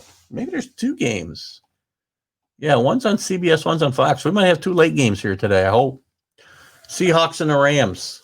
Rams -1.5 at home. The Rams been kind of up and down. They did get a bye week last week, which they probably needed. And every other team in the division lost, so it was a good bye week for them. Seattle had a very tough game in Buffalo. The defense let them down. They scored enough points, obviously, to win, and they normally do. I think, Russell Wilson is the MVP of the league right now. And, Russell Wilson has never gotten a vote for MVP. First place vote for MVP ever. Shocking. Anyway, I'm going to take Seattle in this game. Seattle +1.5. What do we got here? Rick's got the Rams. Tough pick, I'll tell you. Billy's got the Seahawks. Well, we know Billy's second home. Well, I don't know. How many homes do you have? Because you just spent a lot of time in Seattle with your son, and you spent a lot of time in Colorado. I'm not sure why. Maybe you're picking up some stuff based on your interactions in this chat room on Sunday mornings. That could explain a lot of things, actually, now that I think about it. Who'd I miss? Drew. Where's Drew's pick? Seahawks. I'm just kidding you, Bill. I love to bust your chops. 6 late games today, huh? Jeez. Chargers at the Dolphins. Another interesting game. Another nice matchup of young quarterbacks that I talked about earlier in the show. Tua and Herbert. both playing really good football. Herbert has deserved better than he's gotten record wise. He's played very well. But with this game at home, it's a funny 4:00 game for me. This game, it's an advantage for the Chargers not having to play at 1:00, obviously coming east. But I'm going to stick with the Dolphins here. Minus 2.5. If I didn't say that, Billy, 2.5. Good point about the Masters, Bill. A lot of late games because of the Masters. Somehow, well, not somehow. I was going to talk about the Masters, and I guess I will here real quick. Let me get your guys' picks down here. London, Colorado, Jacksonville, Seattle. Yeah, that's what I thought. Chargers for Drew. Rick's got the Dolphins. And Billy. Billy, give me your pick, Bill. Well, while I'm waiting for Billy's pick, let me talk about the Masters a little bit. It's so funny. Masters is one of my favorite sporting events of the year. I'm a golfer. I love golf. I love the major championships. I have not been able to get into this Masters at all.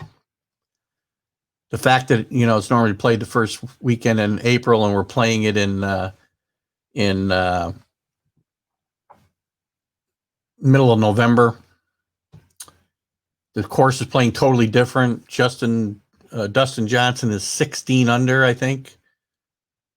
Hold on. 16 under through 3 rounds. The course isn't playing anything like it normally plays.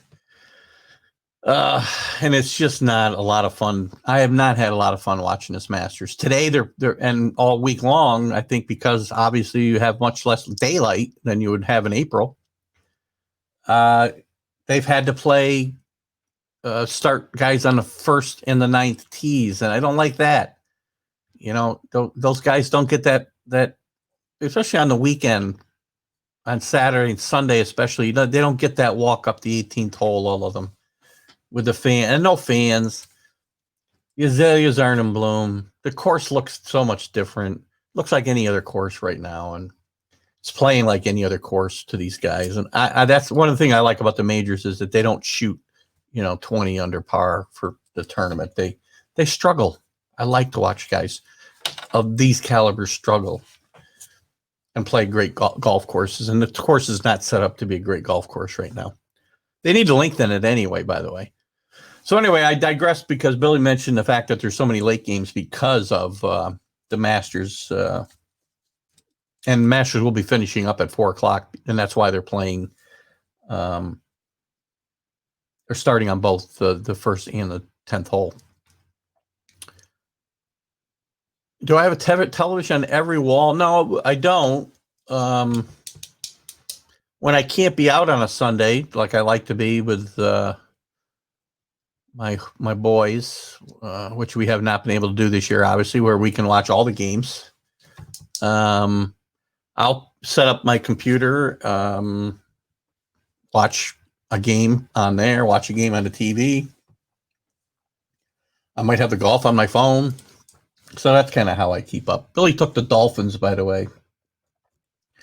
So sorry for that little digression into the Masters, but I wanted to touch on it anyway. So I guess that's going to be it. I would have talked more about it normally. I had a quick vlog about the Masters before the tournament started. I picked Rory McIlroy, so you can see how my season continues to go along. The picks in golf are no better than my picks in football. Moving on, 4:25 on Fox. Bengals at the Steelers. At first glance, and the Steelers are a 6.5-point favorite, Billy. 6.5-point favorite. Big Ben is playing. That line may go up today, by the way. So if you like the Steelers, this is probably going to be a generous game. And if I can get the Steelers, hang on a second. I'll tell you if the line went up. Because I can't get to it quick enough. If I can get to it quick, I'll tell you. Ah, crap. Never mind. Thought I could do it quick. I was looking for cigar box odds. See how quickly they download. Anyway, we're playing the Steelers at 6.5. Big Ben playing. You know, the Bengals have played better, but going on the road here, you know, Big Ben being back, probably very happy that he is. Game went up a point. So we're going to play it at 6.5 because I want to be consistent with what we've done all year. I'm on the Steelers all the way. Probably going to be one of my bets today. Drew's on the Steelers. Billy on the Bengals. And Rex on the Steelers. Should be a good football game. Moving on. Oh, what happened here? Buccaneers at the Panthers. The Bucs are -5 on the road. As I talked about last week, a lot of road favorites this year in football, more than I can remember. In college, same way. But here we got the improving Carolina Panthers losing some tough games. Teddy Bridgewater's played pretty well. McCaffrey's back. Their running game is really, really good. They got Robbie Anderson, the ex-Jet, Billy, who's played really good football, along with DJ Moore.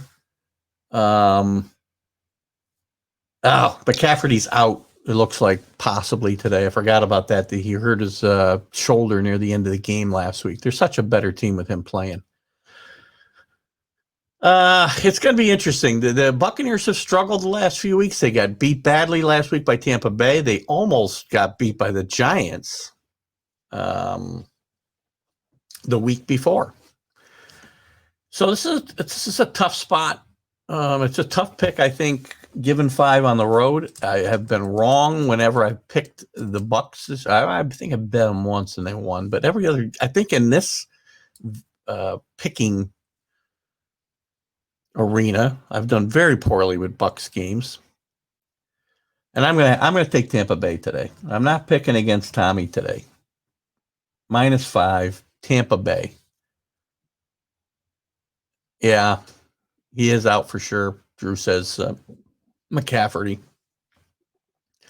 So who we got here? Drew's got the Bucs.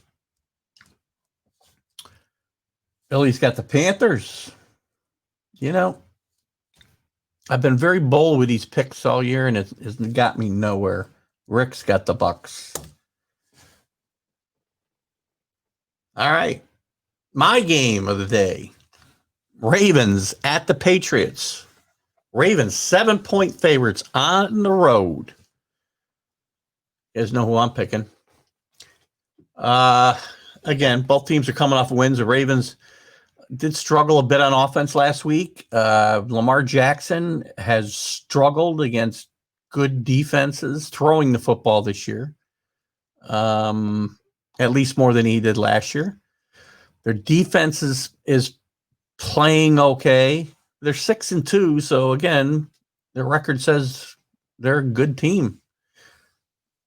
The Antonio Hex, I missed that comment, Billy. The Antonio Hex for the Bucs is why Billy's taking the Panthers. Hey, listen, he's already done better than he did with the Patriots last year. This will be his second game. He only made it one game last year, and he can get paid a nickel. What a knucklehead. You know, again, some of these guys loaded with talent, like Antonio Brown, just kill me. They kill me. They're knuckleheads.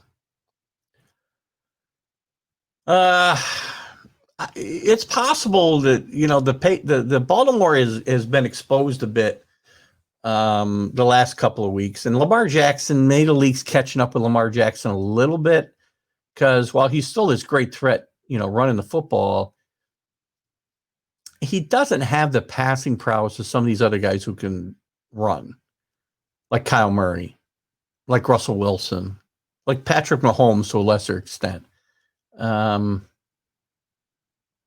He just doesn't, you know, when they have to throw the football, he gets exposed. So the Patriots need to get off to a good start here tonight, but I'll be on the Patriots. +7. I will not be betting them. Billy's got the Ravens. Drew's got the Ravens. Rick's got the Ravens. All right, I'll be staying up thinking about you guys tonight. Getting about 4 hours sleep. I hate these 8:30 games, man. Okay, Broncos at the Las Vegas Raiders. Ugh, Las Vegas Raiders. History's no more. The team formerly known as the Redskins, the Las Vegas Raiders. Don't like it. Anyway, the Raiders are 5 at home against the Broncos. Raiders are 5-3. I mean, they beat Kansas City. They got blown out by Tampa Bay. They beat Cleveland. They're not a perfect team for sure. The Broncos have struggled at times, but they've played better recently. I'm going to be on the Raiders here. -5. Right here, -5. What else we got? Drew's got the Raiders. I'm horrible with change, Bill. Horrible. Billy says I need to accept change better. Billy's who you got here, Bill? Rick's got the Raiders. I need help for my inability to accept change. I can accept change, positive change. I don't see team playing in Las Vegas and leaving Oakland, when they were supported by some great fans for years, and they leave for a second time in 30 years. And come on. Anyway, game's all about money. Billy, give me a pick. Oh, Raiders. Sorry. All right. Houston Texans at the Cleveland Browns. Browns -3. I got to tell you something. This looks like a value pick to me as well. I think my bets today may be the Steelers and the Browns. I'm not sure yet. I got 2 picks. I got 2 picks left in the cigar box. Nick Chubb was practicing this week, and he may go for the Browns. The Texans have played a little bit better since they fired Bill O'Brien. I don't know. This is, Cleveland is so up and down. I'm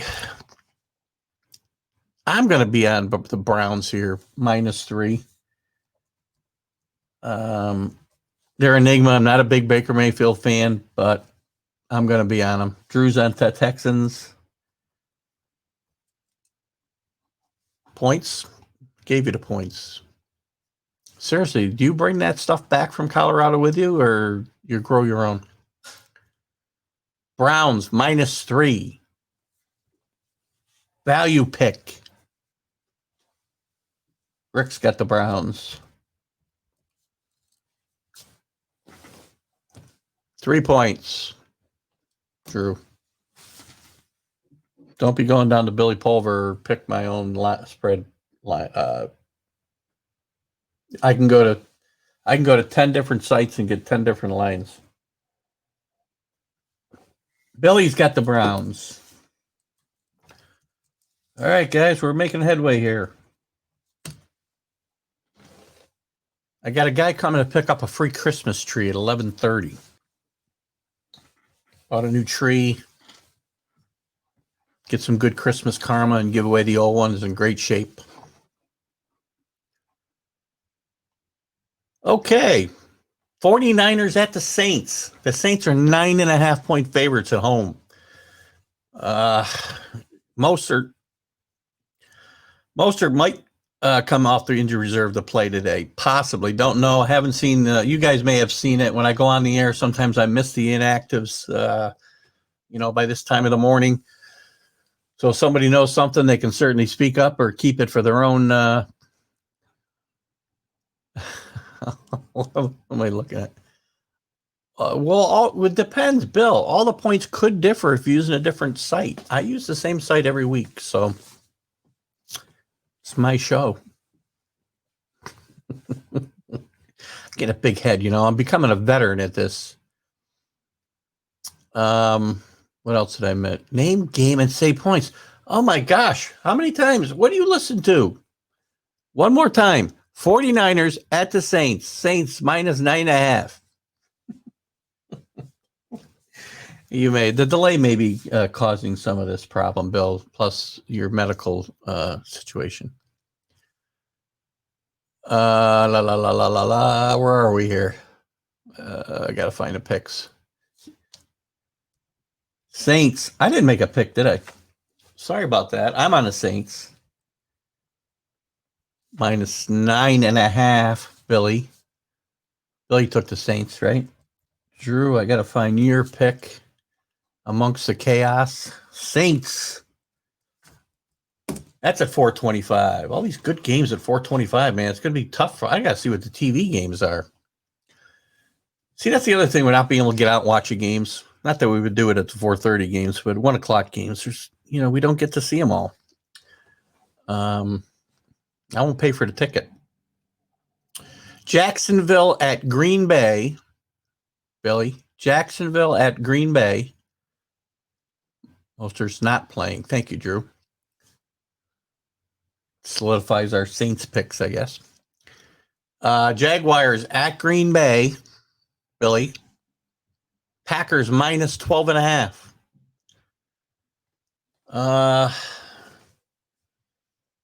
Again, that's a lot of points. Jaguars stink. No quarterback, no anything. I cannot believe the Packers aren't going to win this game by about 21. Packers minus 12.5. Wrote it down as 125. Nah, I won't do the ticket. I go up to Mark's house when the Patriots aren't on. We watch there. We steal Mike Del Costello's ticket login, and we watch the game there. Packers for Drew. Billy's got the Packers. We all got the Packers. We got 2 straight games now. Everybody's on the same team. The team formerly known as the Redskins at the Lions, minus 3.5. Bill Pulver. Redskins at the Lions. Guys, this is a must-win for Matt Patricia. The Redskins, and I'm scared for Alex Smith, to be honest with you, back after this horrible injury he suffered a few years back. Kyle Allen suffered his own gruesome injury last week. So Alex Smith is back as the starter. 17 surgeries he had on his right leg. Dwayne Haskins is blown up. His career is probably over in Washington. If he's ever going to make it, he's going to make it somewhere else. The Giants, the Giants have played tough, make too many mistakes. Danny, are we calling him Danny Nickel or Danny Petty now, Billy? They're both 2-6, I think, or maybe the Giants are 2-7.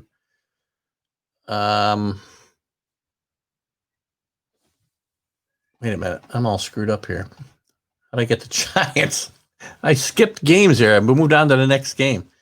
The Lions are playing the Packers. Boy, oh boy, boy. Hold on, guys. Let me back up. Billy, I need some of that stuff pretty clear in my head. Redskins, formerly known as, against the Lions. I'm going to take the Lions here. Stafford's been able to practice a little bit more, I think. Smith hasn't started in 2 years. Redskins have played some surprisingly decent football for a 2-16, but I'm going to take the Lions. Oops, I wrote it down on Billy's. Lions minus 3.5. I had a brain spasm. Thought I had a stroke for a minute. Billy's on the Lions. Rick's on the Lions. Drew breaks the streak of us all picking the same game and takes the Redskins, the former Redskins, I'm sorry. Another 1:00 game. The Eagles at the Giants. The Eagles 3.5-point favorites on the road. I don't know how anybody can be favored on these road games in the NFC East. Excuse me. So I got to back up, Billy. What are we calling Danny Dimes now? Danny Nickel, Danny Penny. The Giants have played game football most of the year. 2-7 they are. Eagles are 3-4-1. They lead the division by default, just because somebody has to. Jesus, I mean, they're both mistake-filled teams here, and the coaching on the Philly side. I liked Peterson for a long while, and the last 2 years, his play calling has been very odd to me. I'm going to take the Giants here. It's hard for me to pick the Giants, but I'm going to take the Giants at home just because they're getting 3.5 points. Danny Diaper. Maybe. I like Danny Diaper, Bill. Rex on the Eagles. Drew's strategy is never to take a New Jersey team. It's probably a good strategy, which I will waver from today. My face is starting to go white. The sun came out and screwed up my lighting. Apologize, guys. Looks like I'm wearing pancake. Better when I back up. Who may I miss? Billy, where's your pick? Billy. Back it up. Don't have your pick yet, Bill. We got one game to go. Stay with me. Are you picking Danny Diaper?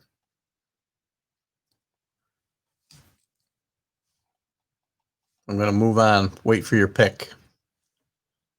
Monday night. Giants for Billy. The Monday night special. The Rick Sherlock big game. Vikings on, I think, a 3-game winning streak here. They've struggled a lot on the road against teams with winning records in Mike Zimmer's 6 seasons. The Bears are struggling against everybody. Nick Foles has been ineffective or brilliant. You know, I'm not a big Nick Foles fan, as you know, if you listen to me enough. I think Nick Foles will make a ton of money off of a couple of short stretches of success. One of them ending with the Patriots, beating the Patriots in the Super Bowl. Another one when Chip Kelly was a coach and he came in after Michael Vick got hurt. I don't like Nick Foles as a starting quarterback in the NFL. I like the Vikings here. I think, as I said earlier, the Vikings are starting to get together. Dalvin Cook has gotten healthy and played really well. And the team's played well in 5 of their last 6 games. And the Bears make it too hard to think that they're going anywhere. So I like the Vikings kind of a lot here. 2.5. I might have to save a pick for tomorrow. I don't know. Maybe I'll only take one game in the cigar box Sunday afternoon. Who we got? Vikings for Drew. I know what Rick's got. Vikings. And Billy has the Bears to hammer the Vikings and put a nail in their coffin. Oh, I get it, Bill. Hammer and nail. It's a rivalry game. Hammer and nail. Oh, that's tough. Don't be stealing my... Yes, 2.5. 2.5 points, Bill. I'm still trying to figure out a way that I can post the thing. I tried this week a couple times when I had a little time to play around with the broadcast room here, and didn't really come up with a way to do it. So anyway, I appreciate you guys hanging in with me and picking the games with me. We are gonna, who knows when it's safe. Everybody feels safe to get together. The four of us that have made fairly consistent picks, or been fairly consistently making picks, I should say. We'll get together and I'll pay off those beer bets when it's safe for us to get together. And you guys are all comfortable doing so and able to do so. Billy's not in London or Jacksonville or Seattle or picking up his stash in Colorado. Drew's not hobbling around. Hopefully your legs feeling better. I hope, Drew, by the way.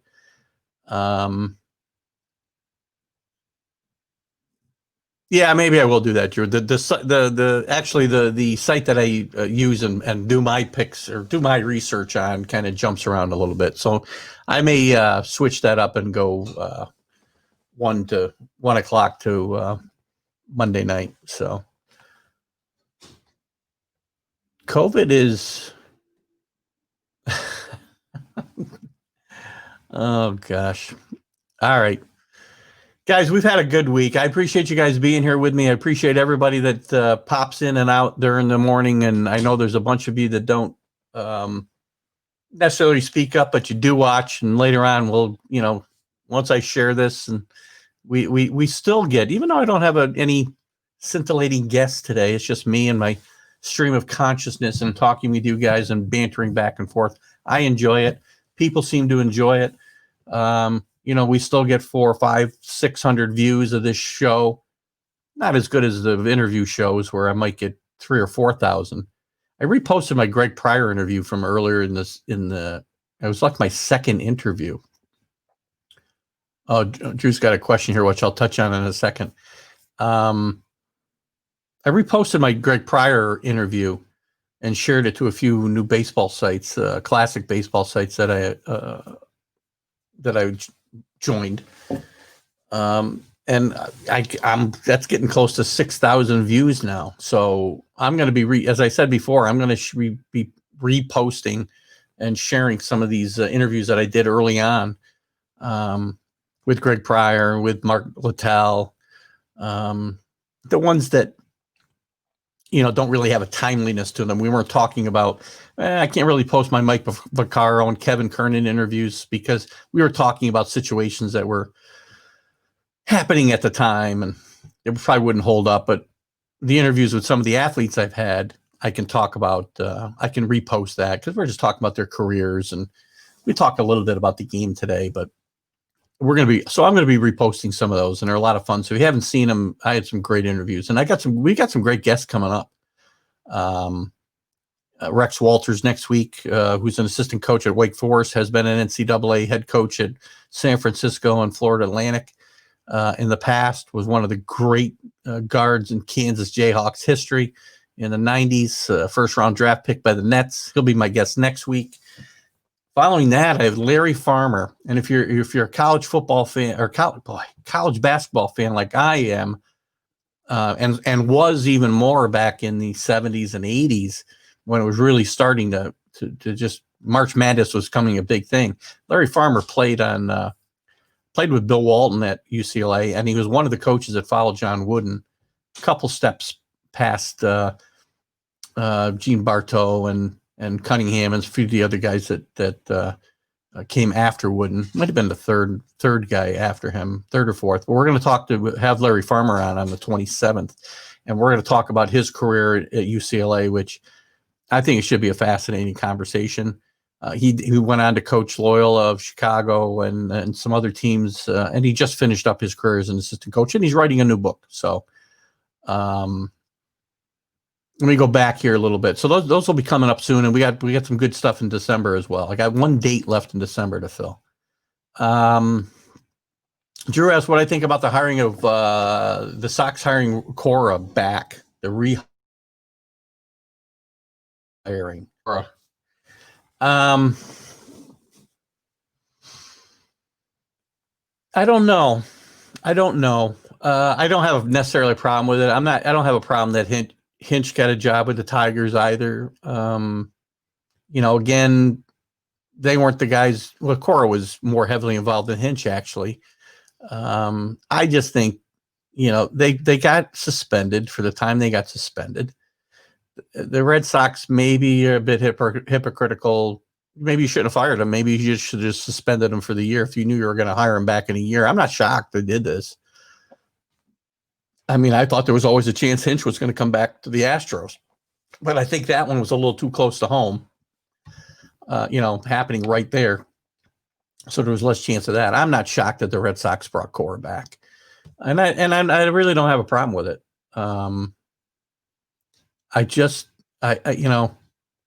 It's baseball.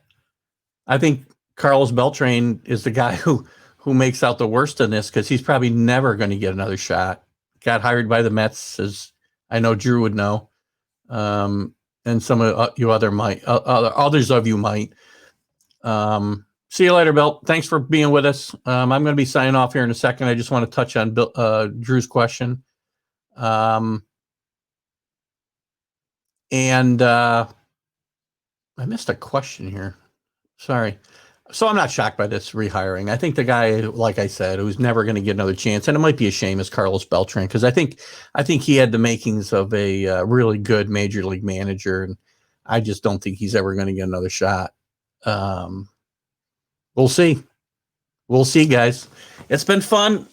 It's been fun as always. I enjoy chatting with you guys on this couple hours, sometimes hour and a half. On a Sunday morning, there's nothing else to do. The weather stinks. I like having you with me. Join me Friday, 9 a.m. or 8 a.m. Eastern time with Rex Walters. We'll be here next Sunday at 9 a.m. to review all the college football and NFL. And I'll see you later, Keith Engel for TGI Sports Talk. Have a great Sunday afternoon. Enjoy the NFL.